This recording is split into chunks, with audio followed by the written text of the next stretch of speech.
বন্ধুরা, মা আমাদের বাড়ি এসছে, কত কিছু নিয়ে এসছে দেখো। পুরো ঝোলা ভর্তি করে নিয়ে এসেছে। এই দেখো ব্যাগ থেকে বার করি কি কি আছে। এই প্লাস্টিকের মধ্যে কি আছে?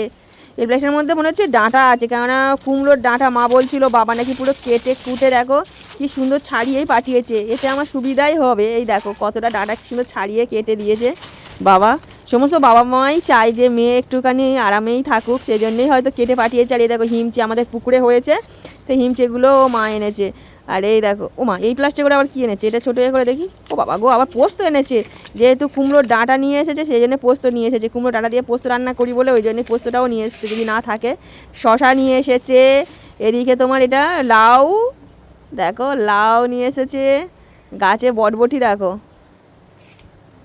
বটবটি। আর এগুলো হচ্ছে আমাদের গাছের আম, দু রকম আম আছে পুরো একদম। দেখো ডাঁটি সমেত নিয়ে এসেছে। এগুলো এখনও পাকেনি অবশ্য, সঙ্গে সঙ্গে পেরে নিয়ে এসেছে বলে। এগুলো দু একদিন পরেই পেকে যাবে, কারণ একসাথে তো সব খাওয়া যাবে না। যাই হোক, মা আবার কবে আসবে না আসবে সেজন্য একবার মেয়ের বাড়িতে বাজার করে নিয়ে এসেছে। দেখো কত কি বাজার এনেছে।